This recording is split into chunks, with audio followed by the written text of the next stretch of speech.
I won't lie to you. This might just be one of the most overplayed or just played out names that you can get for a build in NBA 2K25.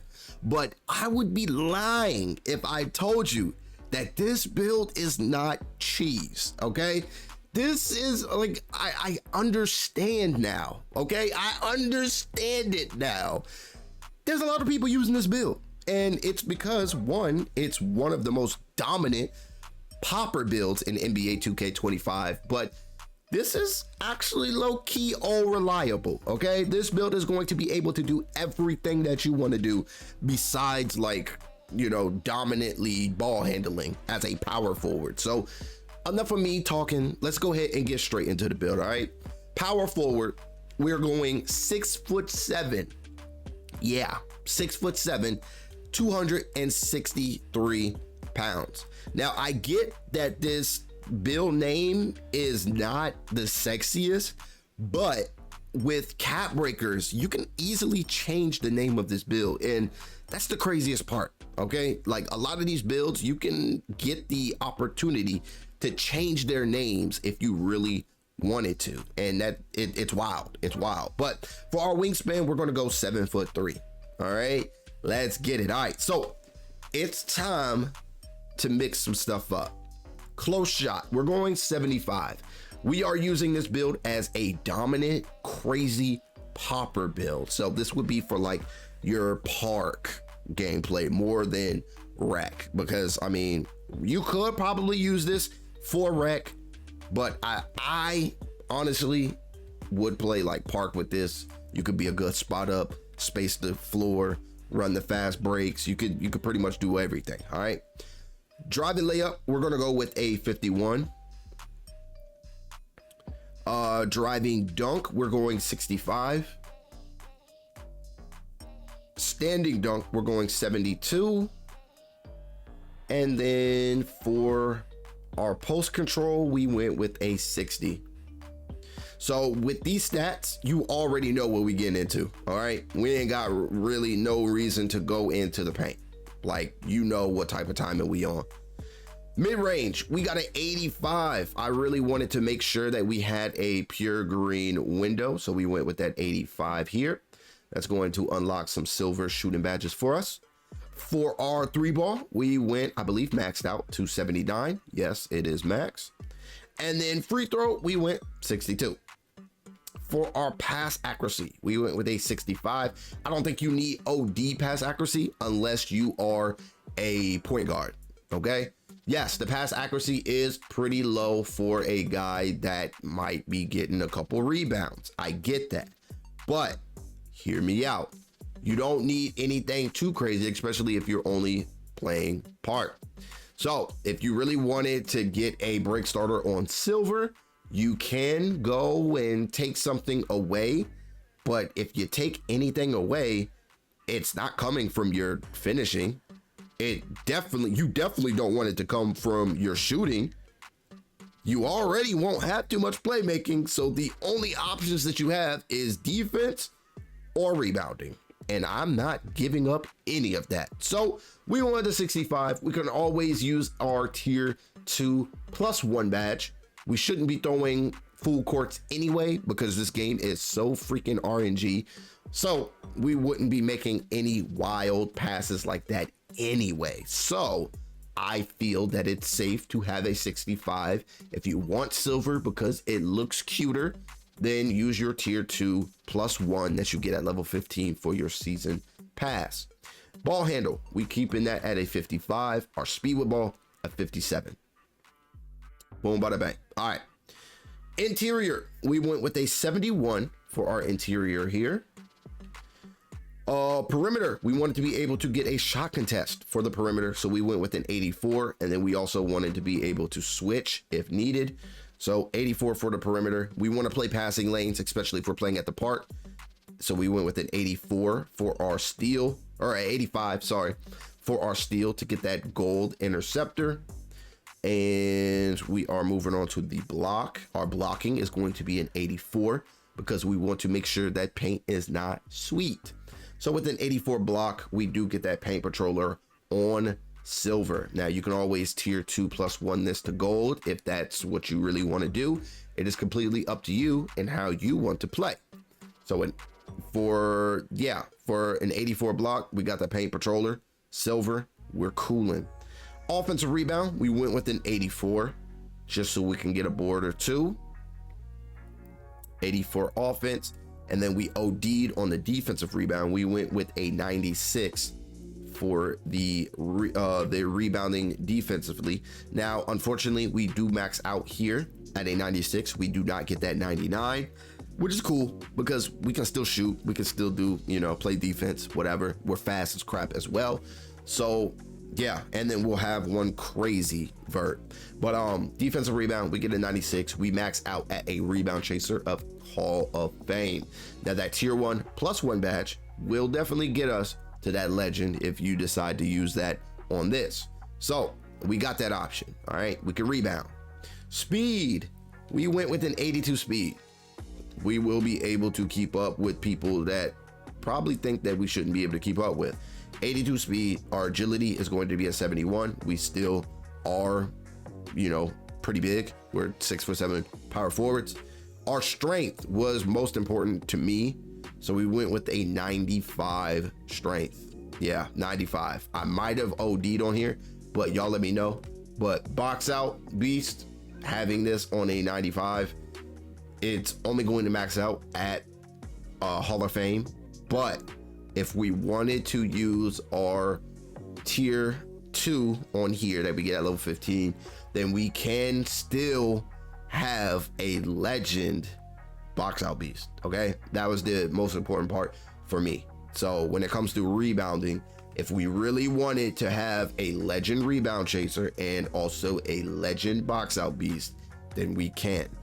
I would probably put our tier 1 over on set shot specialist, just knowing that we're probably going to want a gold. If you're cool with shooting with a silver set shot specialist, then by all means, do you, boo-boo. Okay, that's it. That's all I gotta say. Do you, boo-boo. Keep it on silver so you can have some more rebounding to your arsenal. But I would probably go gold on the set shot specialist, and then for my tier 2, go legend box out beast, so you're not getting just wormed off the court. Yeah. Other than that, you have another very impressive tier 2 badge that is going to help you play crazy defense. And if you want to use cap breakers, you can get this also on Hall of Fame. So there's a lot of Hall of Fame badges that you would really want to use and pay attention to, because they are not just your typical regular badges. They are actually really good badges. Immovable Forcer is by far one of the most important badges, especially if you're a lock. And the fact that you can guard the paint and also guard the perimeter is scary to see this on gold, if not Hall of Fame. I would not put this on legend. If you want to test it out and see what it feel like, do it. Okay, do it, but you don't need it. Okay, Hall of Fame is all you really need. I would definitely look at legend box out beast if you're looking to get boards. So yeah, that's just my opinion. Who cares about my opinion? But I'm just sharing that with y'all. Vertical, we went with an 85 for our vert. That does unlock high flying denier here on silver.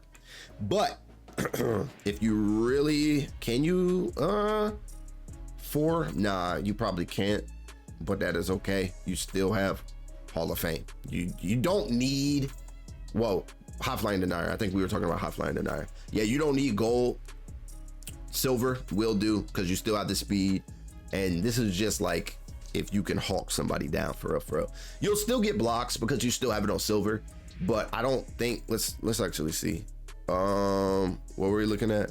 We're looking at what? Yeah, we need a 84 block. Yeah, you do not get the 84 block. You get an 87 block. So we were super close, but we don't get that. So silver, I feel, is good. If we did go up 1 on our wingspan, we can get the gold, but then I don't know what the freak that'll do to our shooting. And I mean, I like the where our shooting is right now. So I'm not doing that. I am not doing that. Silver is good enough for me. And then on top of that, we get the Hall of Fame Pogo. So we can definitely do something in that paint. We are going to be guarding that paint for sure. I like it. I like it. All right. So if y'all like it, I love it. We get a good fair share of Hall of Fames that will eventually go to Legend. We get some really good gold badges as well. That Interceptor is kind of just like an everyday thing for every build. If you get that, you're good. But we get some really impressive badges that are kind of the meta in NBA 2K25. So, you know, we get some really good perimeter badges that we definitely need. And then we get interior badges that are just going to help us out tremendously here. So y'all let me know how y'all feel about this build. Takeover wise, we get a good fair share of takeover. I would probably look to use Fortress. Fortress will be pretty cool because the blockade. We will be looking to have stupid strength. I'll probably be maxing out the strength to that 99. So with a stupid strength like that and having the takeover ability of blockade, I am going to be setting really hard screens. But as a plus side of setting hard screens with blockade, we get an 87 3 ball, and you know, we'll already have that 99 strength. We're literally picking this for the increased 3 and also the ability to knock down a defender pretty much. So that's always a good takeover. Glass Gunner is another good one. 3 ball would be an 87. Offensive rebound would be a 92. Defensive would be a 99. And then you'll get the marksman. So yeah, you have some good takeovers to choose from. If you want to go with the rim protection route, the rebounding route, the spot up route, it is completely up to you. And you even get a takeover that boosts your perimeter to a 99. If that's what you want. If that's what you want, then that's what you want. But I don't think this is all that necessary because you still got a 71 agility. So I would just go for something like a Fortress for sure. Maybe even Glass Cleaner or Glass Gunner, if you will. But if you just want to board and just do whatever you do, then you got options, right? All right, so we're gonna go ahead and move on from here, and let's look at these shades real quick. Now the crazy thing is there's so many freaking ways to make a two-way board hunt and stretch. I think I've seen like 7 different ways already to create this same exact name. It's crazy, but the cool thing is with cap breakers, and depending on where you apply these cap breakers, you will be able to change your name if you just do not want to rock out with a two-way board hunt and stretch. So just keep that in mind. You'll more than likely have the option to change your build name later on. You just gotta see it through, my guy. All right, we do have shades of Josh Smith, Scotty Barnes, and PJ Washington, but we have successfully created a two-way board hunt and stretch. All right, hopefully you guys enjoyed this video. If you guys did, then please leave a like on the video. Comment down below if you have a two-way board hunt and stretch, or if you would consider creating one in the future. But this has been your boy, and I am getting up out of here. If you enjoyed this video, then make sure to click on this next video on your screen, because it by far is another banger on this channel. So check it out so you can see what you're missing out on, because hey, we've been dropping some heat lately. So check it out, click on the video, and I will see you all in this video.